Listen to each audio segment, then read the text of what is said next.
Imagine you are present at the birth of immortal texts. The words you hear around you are unknown to anyone yet. They are freshly molded from the darkness of oblivion, glued together by the fear of mistakes and a desperate desire not to disappear. You witness the first great knowledge arising from confusion, random slips of the tongue, and boredom, only to wrap itself around the world forever, like the smoke of a campfire, thick, suffocating, and never dispersing through the ages. Everything that seems eternal is born from chaos, fear, and a frantic attempt not to forget. You will witness how the most boring words, accidentally uttered in the dark, become sacred and outlive their creators. Welcome to the beginning, where all greatness starts with a desperate attempt to remember at least something. But before we start, make sure to like this video, subscribe to the channel, and let me know in the comments which city you're watching from and what time it is for you. I'm really curious to see who has joined us. Now, get comfortable. We are about to begin. You are here at the very beginning, not the beginning of the world, obviously, because that would have at least some excitement, some primordial fire, some interesting monsters, or failing that, at least an occasional meteorite to liven up the monotony. No, you have arrived just in time for the beginning of boredom. The ancient world, before anyone thought of writing things down, is a place of astonishing sameness. Each day crawls past, heavy and indistinguishable, like a river made entirely of mud or possibly of cow dung. There are many cows. There is even more dung. You are, to put it bluntly, supremely unimportant. Nobody has invented the idea of history, so your presence here will never be recorded. You will never get a statue or even a small clay figurine. The only statues are of strange, lumpy goddesses who may or may not be related to fertility, and you are definitely not one of them. There is no one to tell your story, and not even you remember most of what you have seen, because nothing is written down, and your memory is, frankly, about as reliable as the river during the dry season. Most of the people around you do not think about posterity. They do not even have a word for posterity. What they have is hunger and rain and a great deal of mud. Occasionally, they have a festival, which is mostly an excuse to eat something other than roots. You watch them dig in the earth, argue about the meaning of thunder, and try to invent new ways to avoid being trampled by goats. It is, all things considered, extremely uninspiring. You notice that these people, your people, sometimes try to remember things. They try to remember which root is poisonous, and which god is responsible for the lack of rain, and which neighbor owes them a goat. But by sunrise, all these facts have faded into the soft, sticky darkness of forgetfulness. No one writes anything down because there is nothing to write with, and no one has invented letters or even pictograms. It is a world before lists. Imagine a place without lists. No inventory, no shopping, no tallying of grievances or grudges. Arguments end, not because anyone is satisfied, but because everyone has forgotten what the argument was about. If there were a god of memory, they would have retired long ago out of sheer despair. The world smells of smoke and sweat, and there is a constant low hum of complaint. People complain about the weather, the insects, the cost of barley, the price of labor, the laziness of their cousins, and, with particular bitterness, about the priests who do very little but eat offerings and tell incomprehensible stories. No one ever thinks to write a diary, because if they did, it would be nothing but line after line of grumbling. Too hot, too many flies, neighbors very loud at night, wife angry, son lazy, goats eaten by wolves. Again, it is just as well that none of this survives. You find yourself wishing for a little more excitement. But in this world, excitement is often fatal. The last person to get truly excited ran off after a rumor about a golden bird and was never seen again. The rest of the village, in a rare burst of memory, mentions him for 3 days and then moves on. There is nothing to mark his passing but a slightly smaller pile of cow dung. But as you wander among these people, you sense something changing. It is not much, a faint stirring, a kind of itch in the collective brain. Every now and then, someone tries to recall a story from last year. They get it wrong, of course. The gods involved keep changing names. The hero sometimes turns into a goat halfway through the tale, and the villain is usually someone the storyteller dislikes personally. But the effort is there, a feeble, flickering attempt to resist the tide of forgetfulness. No one thinks to memorialize anything except the dead, and even then, only the dead who were particularly noisy in life. The graves are shallow and unmarked. Sometimes someone plants a stick in the ground to remember a lost child, but by the next monsoon, the stick is gone, and so is the memory. You are surrounded by a culture of forgetting. Sometimes you almost envy it.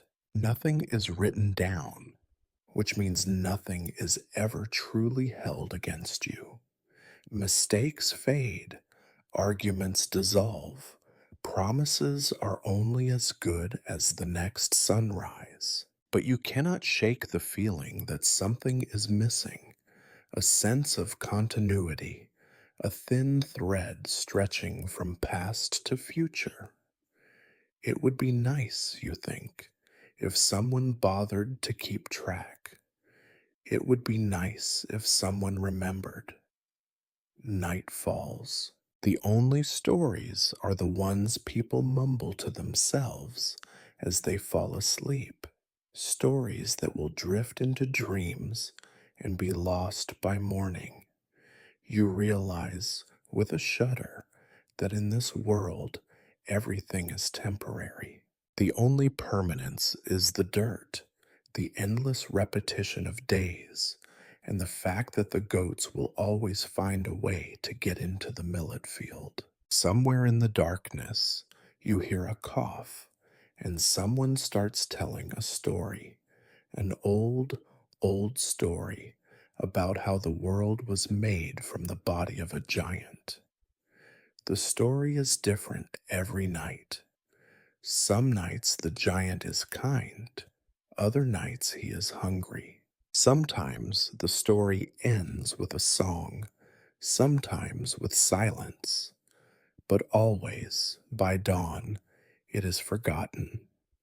You are here, a silent witness, standing on the brink of memory and oblivion, watching as the first, fumbling attempts at continuity flicker and fade. You suspect that someday, far in the future, people will look back at this moment and try to imagine what it was like before the words were set down, before history began. They will be wrong, of course, because they will have records, and records always lie, just a little. But for now, you are here, standing in the mud, waiting for the words that will finally refuse to be forgotten. You are still here, and by some cosmic joke, you are stuck in the age before the Vedas, in a village so small that everyone knows everyone else's faults and reminds them of them frequently. The sun rises just as it did yesterday and will do so again tomorrow, with absolutely no variation worth noting. Your only solace is that this morning something almost interesting is happening. People are trying to remember. You notice it first during the dawn gathering, where a cluster of elders is sitting around a fire that is more smoke than flame. The air smells of wet ashes and burnt millet. One elder, the self appointed expert on all things, attempts to explain why it has not rained in 4 weeks.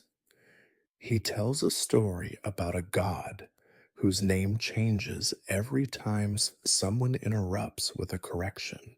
The god is either offended by the quality of last month's barley or bored with the same old sacrifices. The story, such as it is, devolves into a heated discussion about whether the goat or the chicken is the superior offering. No one remembers what was decided last season. You can almost see the frustration on their faces. They know there was an answer once, but it has slipped away, replaced by vague impressions and stubborn guesses. The past is a fog, thick and unyielding, and every attempt to peer into it brings back only fragments. If you listen closely, you can hear their anxiety, the fear that something vital is being lost, that the gods themselves might one day forget about them, simply because nobody can remember the right words. Someone, in a burst of inspiration, decides to organize the telling of stories. Let us each remember a piece, she says, her voice trembling with the gravity of the occasion. I will speak of the sky, you speak of the earth, you there, the water. This attempt at division of labor produces only confusion. The speaker of the sky confuses clouds with spirits.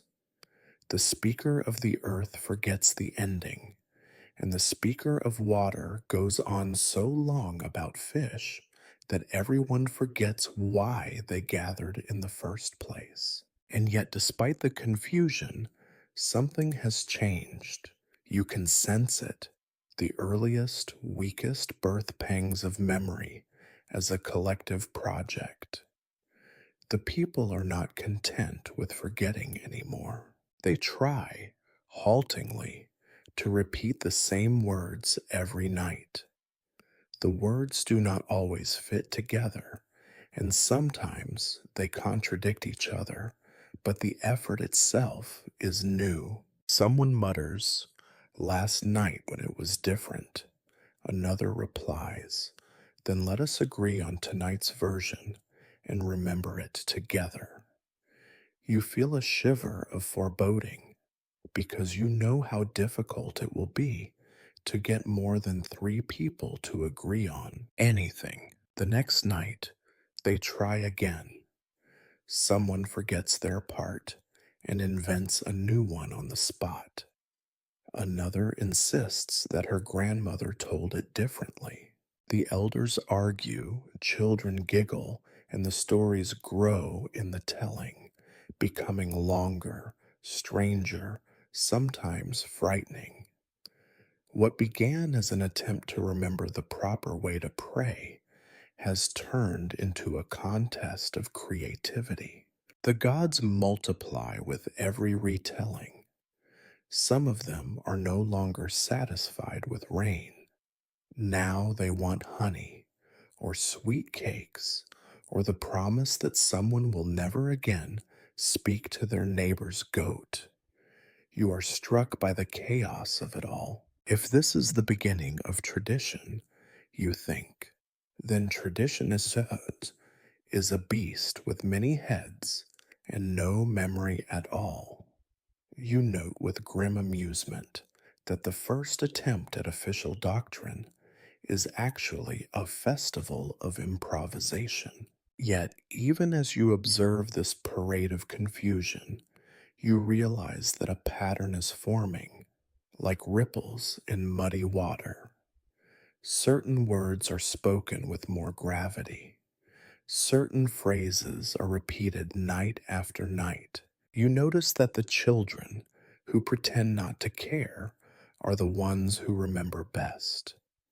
They mouth the stories in the dark, correcting their elders under their breath, secretly proud of their role as accidental guardians of lore. It does not take long for the group to notice the children's memory.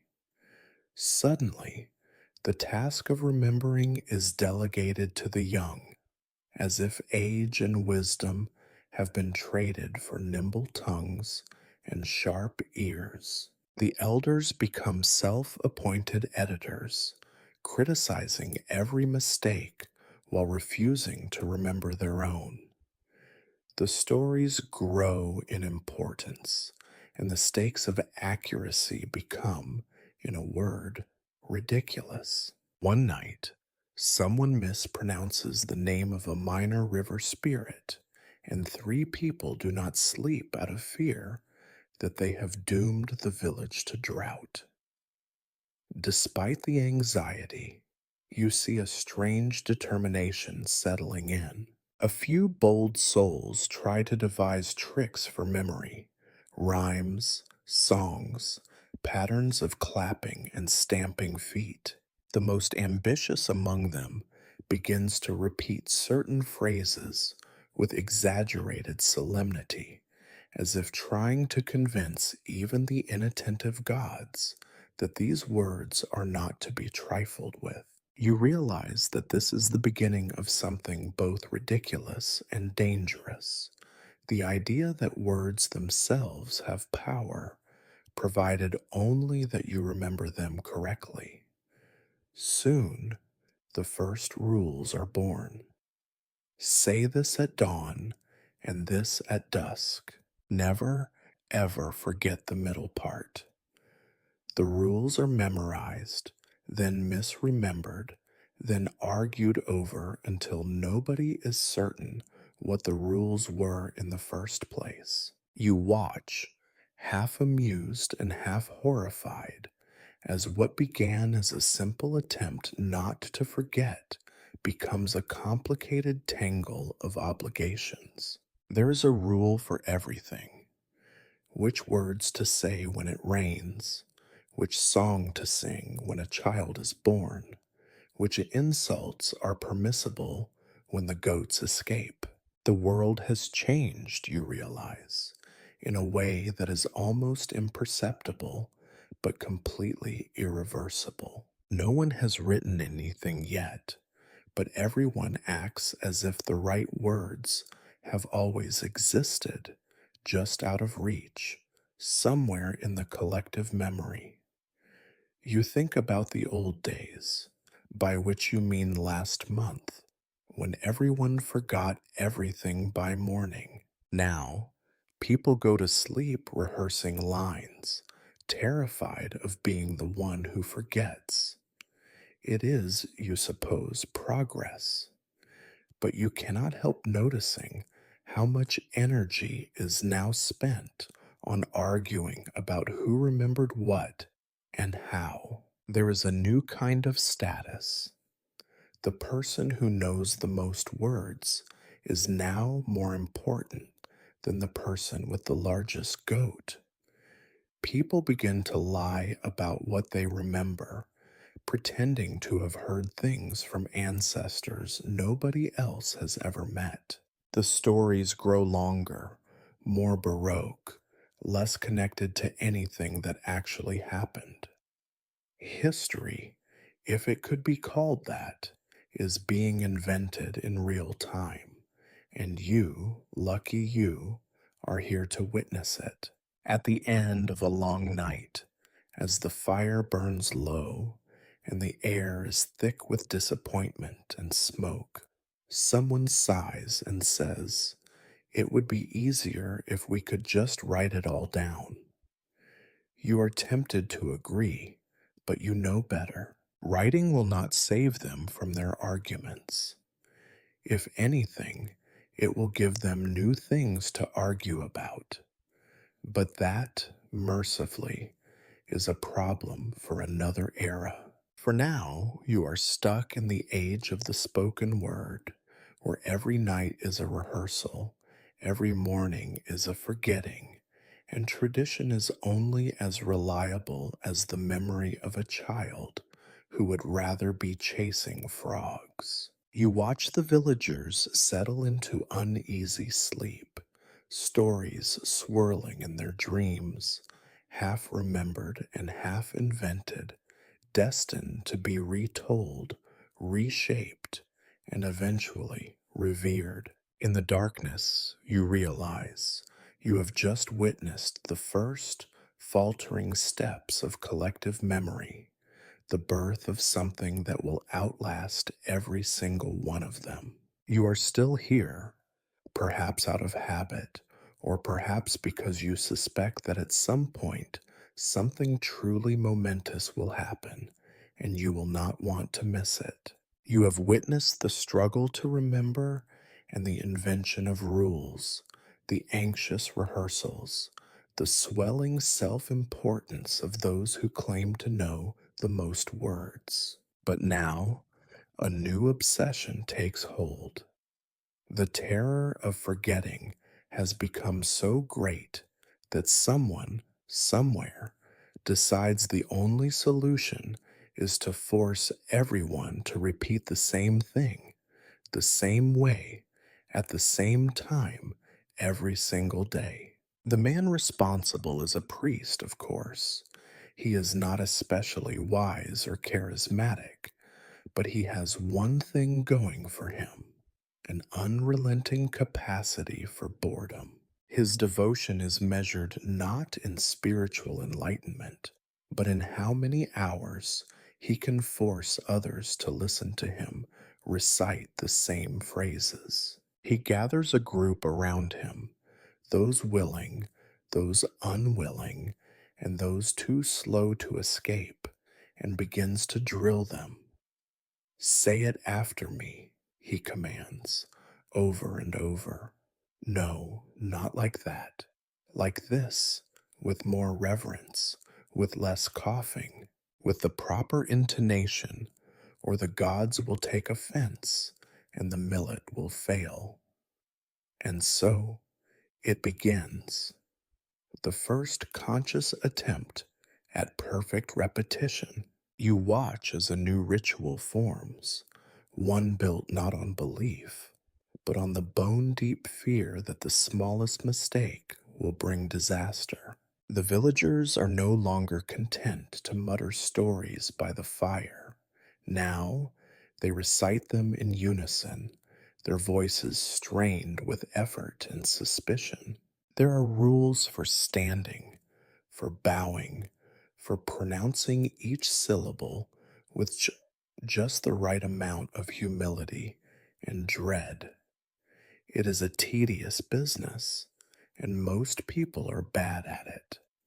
Some try to hide their boredom by coughing at crucial moments. Others simply mumble, hoping their mistakes will blend in with the chanting of the more enthusiastic.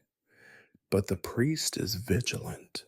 He pounces on every slip, every misplaced vowel, every hint of hesitation.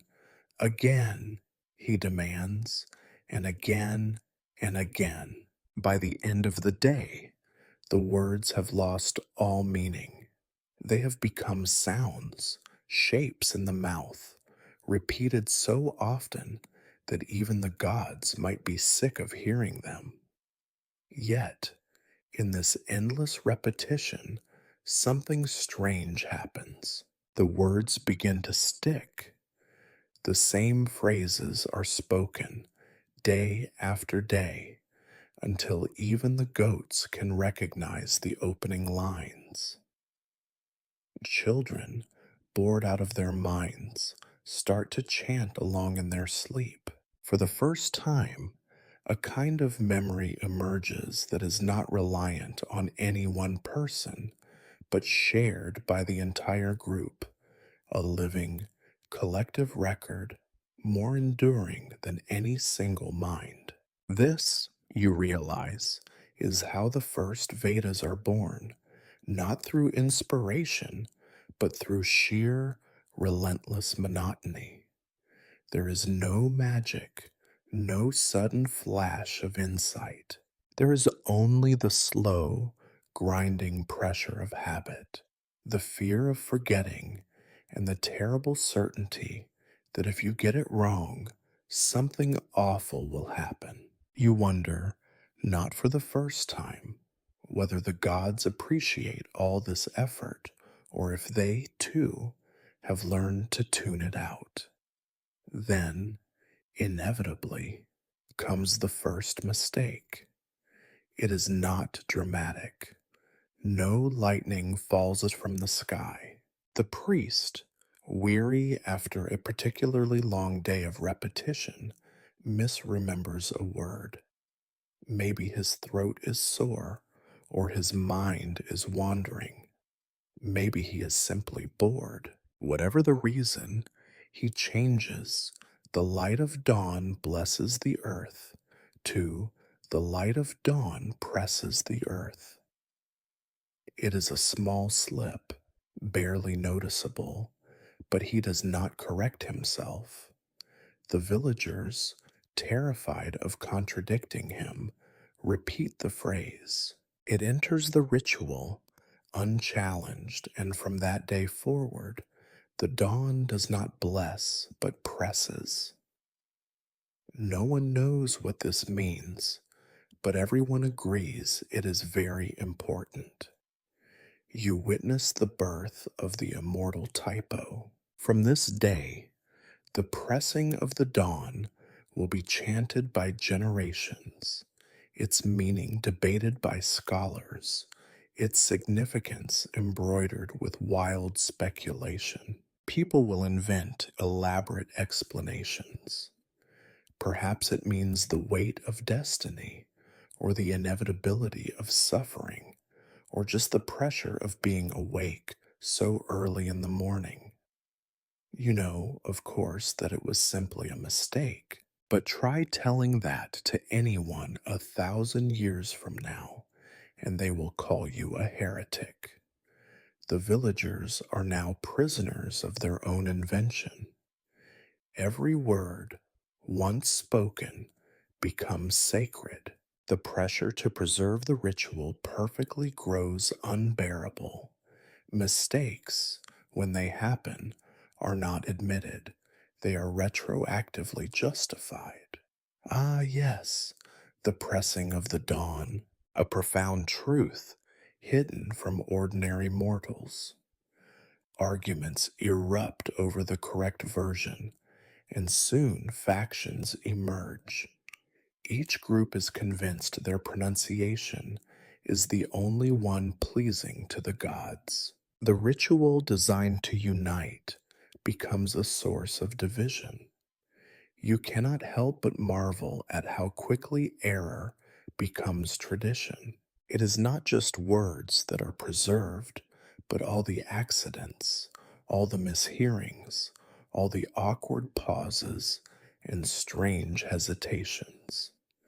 With every repetition, the mistakes are fossilized, embedded in the growing mass of sacred sound. You think, with grim amusement, that the only thing more immortal than wisdom is error. As the years pass, the rituals grow longer and more complex. New layers are added, each with its own set of rules, each with its own opportunities for new and exciting mistakes. The original meaning, whatever it was, is now buried beneath centuries of corrections, emendations, and over explanations. The priests develop elaborate systems to guard against further error, but these systems themselves become breeding grounds for confusion. A slip in a single syllable can give rise to a new school of thought. A cough at the wrong moment is interpreted as an omen. The possibilities for disaster are endless. You watch all of this unfold with a kind of weary resignation. There is no going back now. The age of forgetting has ended. The age of sacred error has begun. The words have taken on a life of their own, independent of meaning or intention. No one can admit to a mistake, because to do so would be to question the ritual itself, and thus the gods, and thus the entire order of the world. You see the villagers practicing in secret, desperate not to be the one who slips. Children are scolded for inventing new endings to old stories. The joy of creation is replaced by the terror of getting it wrong. In the evenings, as the sun sets and the villagers gather to chant the same words in the same order, you find yourself wondering what it means for a culture to be built on repetition and fear. The first Vedas, so revered in later ages, began not with revelation, but with boredom and anxiety. Their immortality is not a triumph of the human spirit, but the accidental byproduct of an endless effort to avoid blame. But for all your cynicism, you recognize that something extraordinary has happened. The words are now bigger than any one person. They persist even as generations come and go. The first mistake has become the first dogma. The fragile thread of memory has become a chain binding the past to the future. You are here to see it happen. The birth of tradition, the immortalization of error, the making of something that will last longer than any temple, any monument, or any fleeting human joy. The dawn may no longer bless, but it certainly presses. And so do you, waiting for the next mistake to become eternal. You are, regrettably, still here. If you ever wondered what eternity feels like, this is a close approximation. Standing at the edge of history, trapped in a world where words have become shackles, and where the greatest source of power is not strength or cunning, but the ability to repeat the same phrase with exactly the right nasal inflection. It is, you have to admit, an impressive trick, if not a particularly entertaining one. Once, the people in this place were united by the shared confusion of memory. Now, they are united by the mutual suspicion of error. The Vedas, as they are starting to be called, though no one would dare say the Vedas with anything but a look of deep, pained respect, are recited at every important event.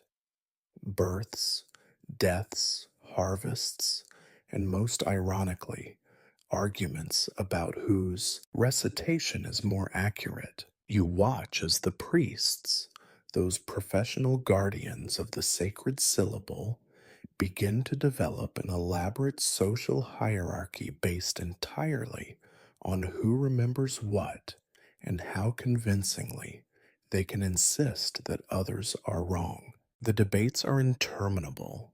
A single word can become the subject of a week's worth of disputation. Was it shining dawn or pressing dawn? Did the god desire 7 goats or only 6? Was the sacred fire to be kindled at sunrise or at the precise moment when the rooster clears its throat?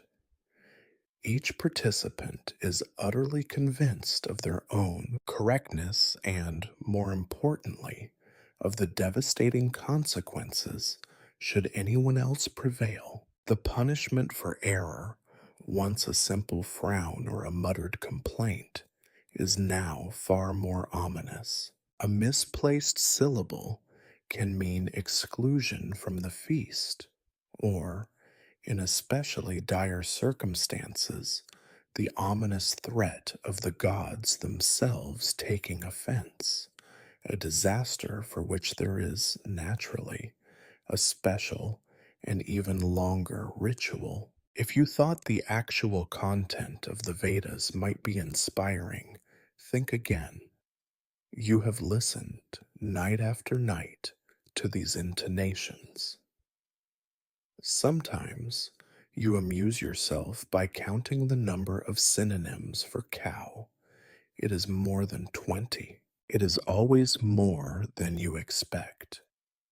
The songs are long, winding, and repeat themselves at such length that you begin to suspect that even the most devout reciters have, at times, fallen asleep midway and woken up without anyone noticing. In fact, the longer the text, the greater the reverence. A phrase repeated 21 times is holier than a phrase repeated only 7 times, and any attempt to shorten the ritual is viewed with the kind of suspicion usually reserved for poisoners and tax collectors. There is, however, a strange kind of beauty in this monotony.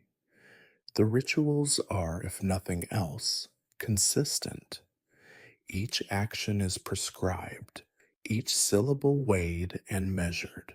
If you fail to touch your forehead with your right thumb at the right moment, it is not merely a mistake, it is an offense against the very structure of the cosmos.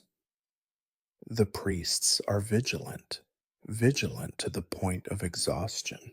You watch as a young initiate is scolded for failing to maintain the correct number of heartbeats between 2 invocations. The initiate's look of terror is matched only by the satisfaction of the elder priest, who can now add another notch to his tally of errors detected. The social order, such as it is, now depends on mastery of these rules. The priests hold power not by virtue of wisdom or kindness, but by their ability to remember and enforce the ever growing list of obligations. They develop an air of weary superiority, as if to suggest that the true secret is not in the words themselves, but in the capacity to endure their repetition.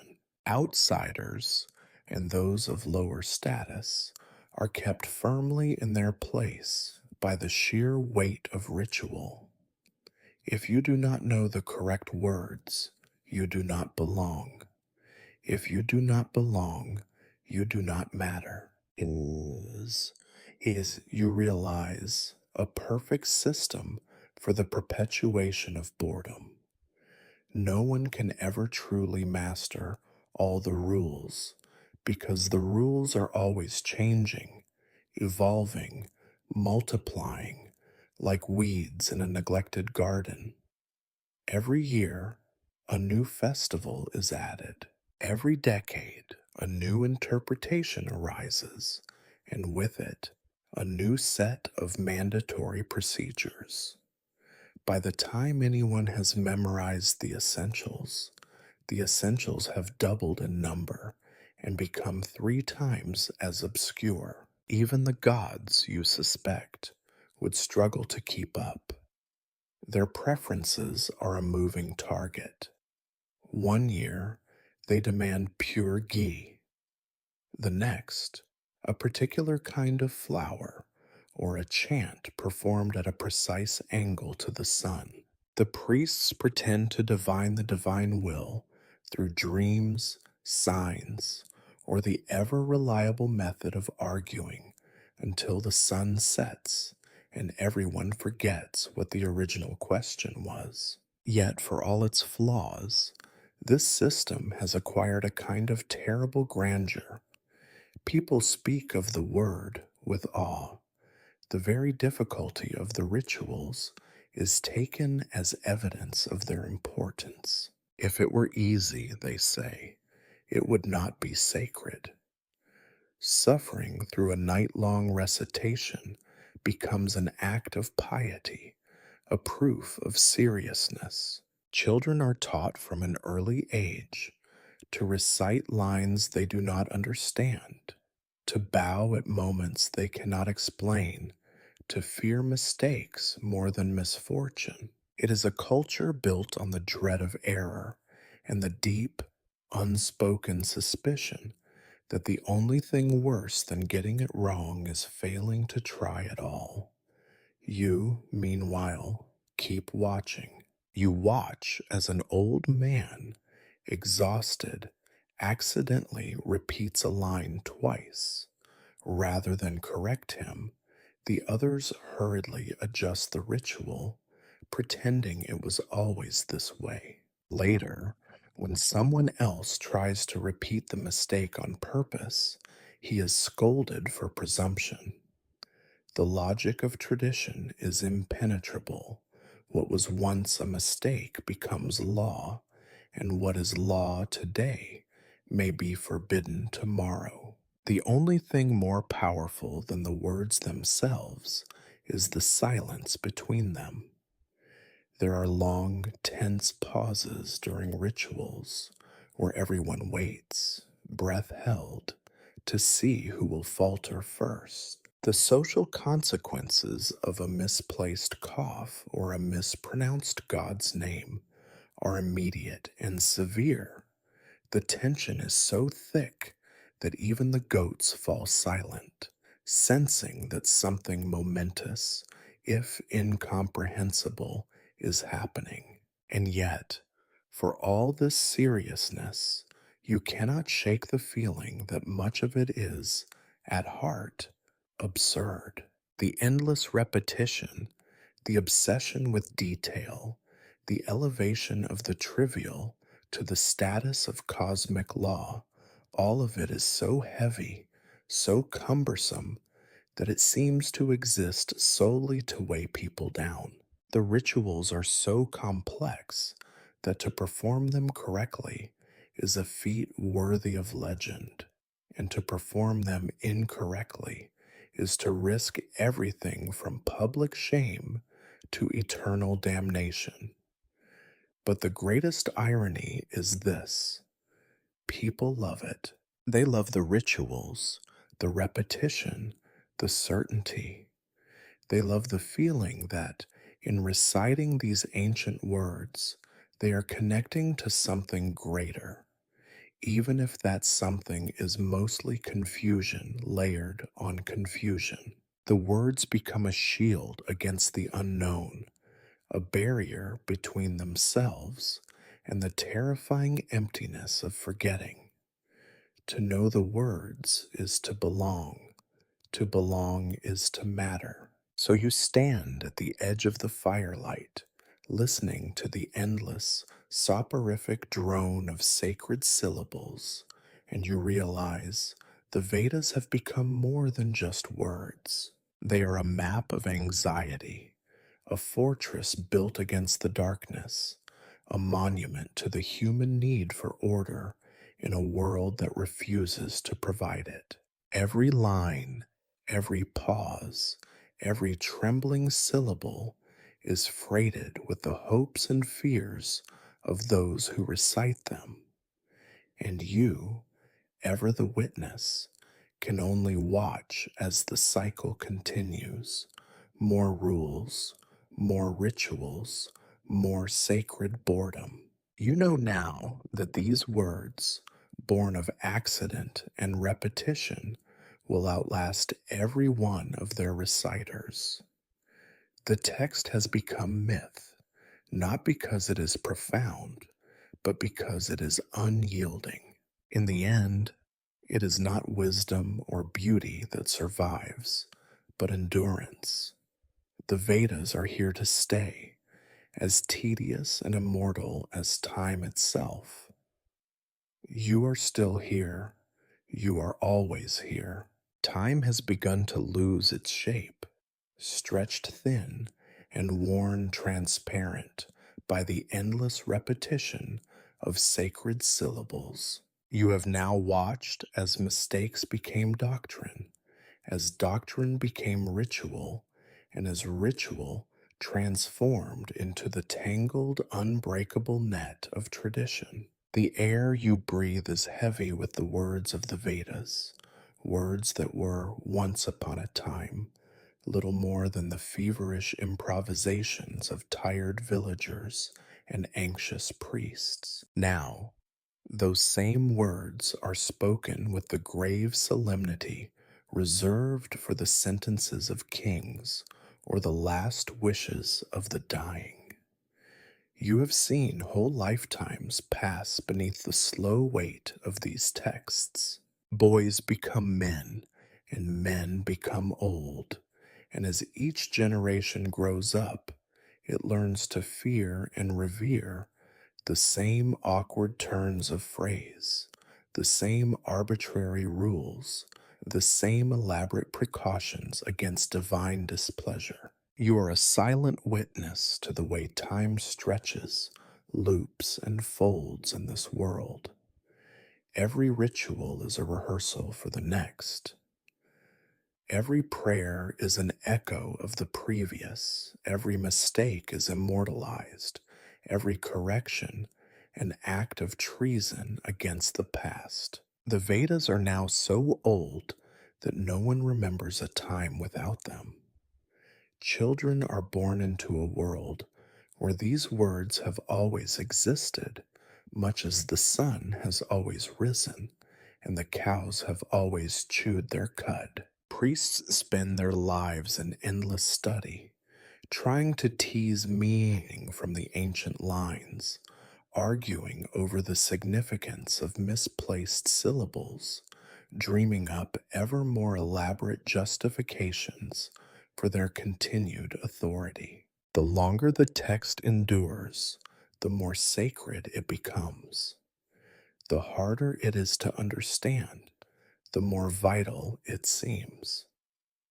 You watch as one by one the words of the Vedas grow so heavy with interpretation that they can barely support their own weight. Whole schools of thought are founded on a single, ambiguous phrase. Centuries pass, and the original stories, the old, muddled, half forgotten tales that once made sense around the fire, are swallowed up by commentary, analysis, and footnotes. Scholars invent new terms to describe what was never clear in the first place. The ordinary people, the ones who actually speak the words, are left behind, reciting syllables whose meaning has long since evaporated. It would be funny if it were not so desperately sad.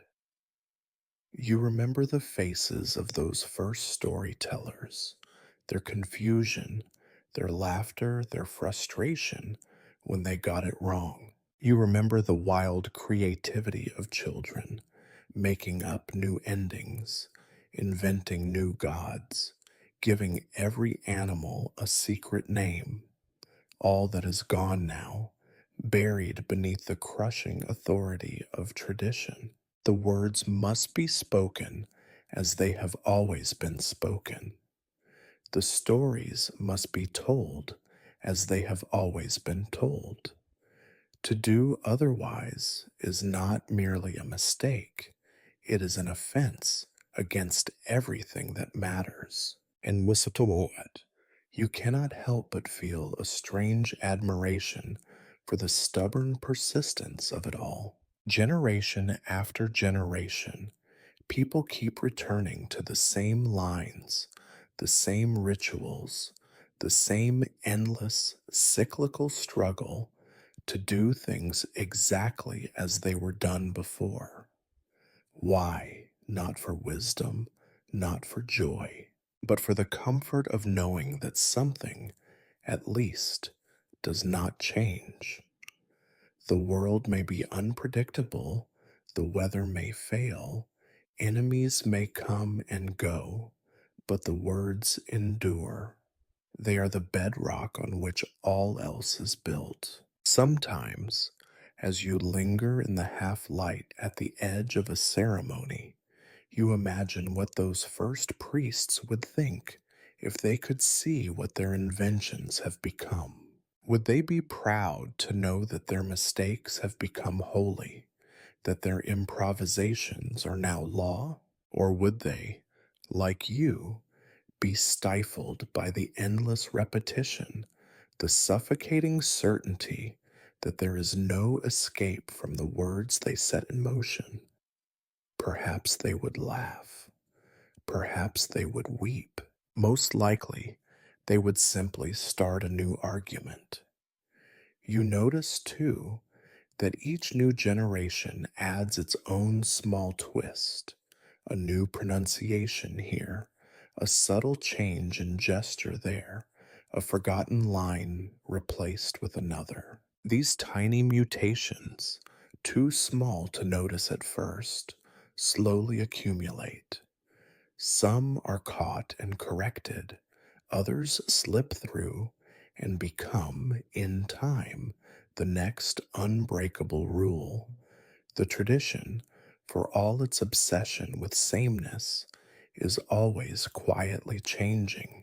But the myth of eternal continuity survives, and so the words live on, always the same, always different, always sacred. You watch as the Vedas travel across rivers, over mountains, into distant lands. They are carried by wandering priests, by merchants, by families seeking a better life. In each new place, the words are greeted with the same awe, the same dread, the same bewildering sense of obligation. Local customs merge with the old rituals, and the texts swell with new commentary, new interpretation, new confusion. The further the Vedas spread, the more untouchable they become. No one dares to question their authority, but everyone, secretly, shapes them to their own needs. The years pass, and you are still here. You have become something like a ghost yourself, trailing after the words as they slip through time, watching as the living wrap themselves ever tighter in the winding sheets of tradition. Whole empires rise and fall, but the rituals continue. Famines, wars, disasters, all are endured, all are recorded, all are survived because the words are repeated and remembered. The priests grow old and die. New priests take their place. The same stories are told again and again and again. Now you hear people say, "We do this because our fathers did it, and their fathers before them." No one asks why. No one remembers what life was like before the words.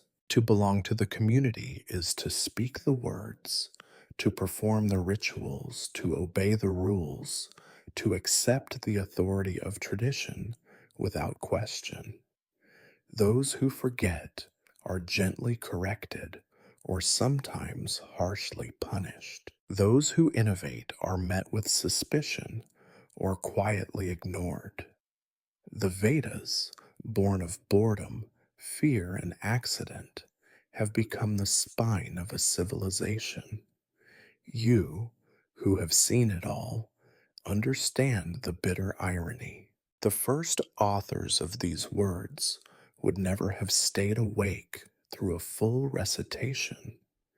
The gods themselves, if they are listening, must surely have found other things to do. Yet the Vedas endure, not because they are wise or beautiful or true, but because they have become necessary. They fill the silence, give shape to the days, keep the darkness at bay. They are a shield against the void, a consolation against forgetting. In the end, you realize the immortality of the Vedas is not a triumph of meaning, but a triumph of persistence. These words, these tedious, tangled, maddening words, will outlast you and everyone you have ever known. They will endure through centuries, reshaped, reinterpreted, mispronounced, misunderstood, but never abandoned. The greatest secret of all is that nothing survives because it is perfect. It survives because people are afraid to let it go. So you remain, a silent witness as the endless recitation continues, night after night, century after century. The words are heavier than stone, older than memory, emptier than the sky. And yet, in their endless repetition, they have become eternal. You have seen how the accidental can become holy, how boredom can become destiny, how the most tedious texts can simply, by refusing to be forgotten, become the backbone of history itself. And you suspect, though you know better than to say it aloud, that in the end, even the silence between the words will outlast you.